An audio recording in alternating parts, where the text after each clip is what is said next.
Hello મિત્રો, રામ રામજી. કેમ છો બધા? મજામાં? બસ હું પણ મજામાં. આજે આપણા ભાઈબંધ જયરાજભાઈનો જન્મદિવસ છે અને બહારને જવાનું છે. વ્લોગ સ્ટાર્ટ કરી દીધો, હાલો સીધા જઈએ.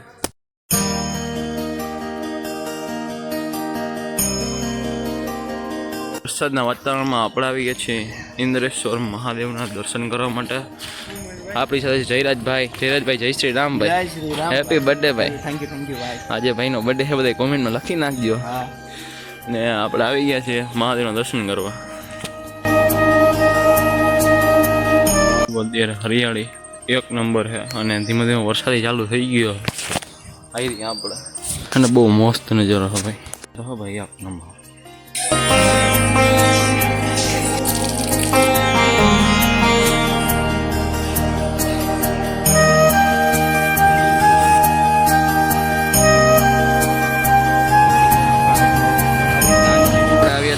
તો પ્રાણી જોવા મળે છે. રોજડું જોઈ મસ્ત ને જોઈ લો.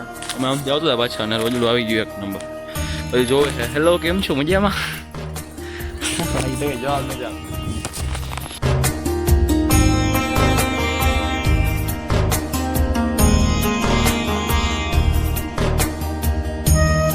આવી ગયા છીએ મસ્તરામ બાપુના મંદિરે દર્શન કરવા માટે.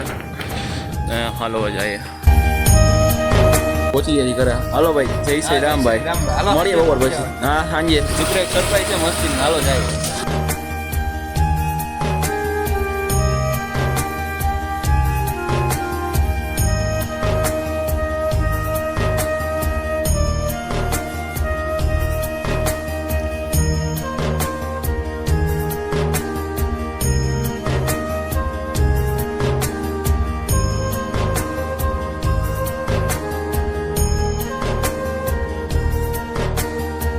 મિત્રો, આજે સવારે તમને કીધું એક સરપ્રાઈઝ છે જયરાજભાઈના જન્મદિવસની ને બહુ મસ્ત છે. લોકો બર્થડે હોય એટલે ખોટા ખર્ચા કરી અને ખોટા બીજા પૈસા વેડફતા હોય છે. એ જયરાજભાઈએ બહુ સારો વિચાર કર્યો કે સાંપ્રત દિવ્યાંગોની સંસ્થા છે, ત્યાં બાળકોને જમાડવાનો છે. અને શું હોય આગળ માહિતી? આપણો તો પ્રયાસ એવો રહેવું જોઈએ કે કારણ કે આપણે ઘરે તો બધા કેક ને બધું કાપતા જ હોય છે ને અન્ય પ્લસમાં બધા ખર્ચા કરતા હોય છે. ફ્રેન્ડ્સ લોકોને પાર્ટી આપતા હોય છે. તો આવી એકાદ બે જગ્યાએ તમારા બર્થડે ના દિવસે સવારના પૂરમાં ગાયોને ચારો નાખવા જાવ. અનેક અત્યારે પુણ્યના કામ તો આપણી પાસે છે જ.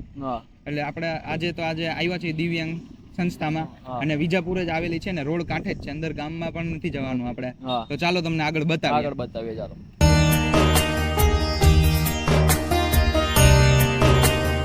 સારી સુવિધાઓ પણ આવેલી છે. જો મનોરંજન કક્ષ છે, ફિઝિયોથેરાપી સેન્ટર છે, નિરંજન નિવાસ છે. પછી આ સાઈડ જોઈએ તો બગીચો. ચાલો બતાવું.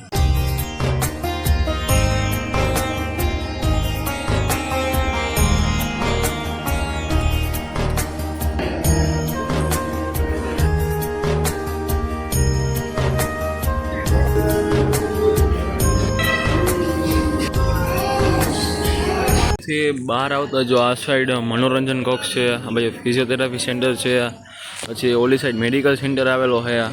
આ નિરંજન નિવાસ છે કે જ્યાં બાળકોને રાખવામાં આવે છે. તમે જોઈ શકો છો આવે છે. એટલે આ રીતે આખું બધું હોય છે. હજી આગળ તમને બતાવી આવો. આમાં કેમ છે? આમાં વિડીયોમાં કંઈક બોલી દો. આમાં બોલી દો કંઈક. વિડીયોમાં કંઈક બોલી દો.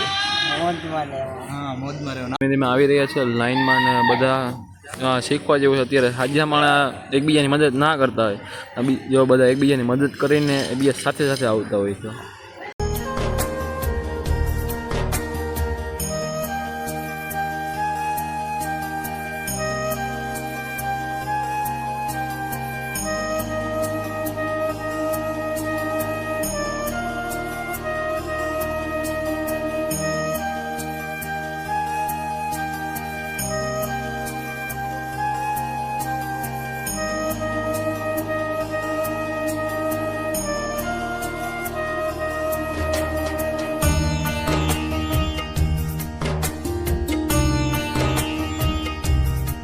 નાના બાળકોનો જમવાનો પૂરો થઈ ગયો છે ટાઈમ ને. હવે મોટા બાળકોનો જમવાનો ટાઈમ આવી ગયો છે. હમણાં ચાલો એ બતાવીએ.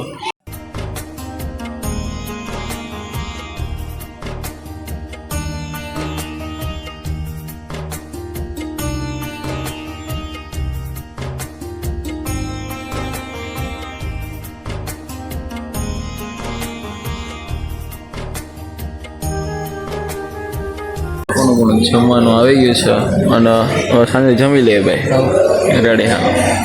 તો મિત્રો ત્યાંથી સીધા આવી ગયા છીએ આપણે ઘરે અને બસ જયરાજભાઈનો જન્મદિવસ હતો ને તેના બહુ ખૂબ સારો નિર્ણય લીધો કે ભાઈ જન્મદિવસ ઉપર ખોટા પૈસા બગાડો એની બદલે આવી રીતે દિવ્યાંગ બાળકો હોય તેને જમાડવાનો.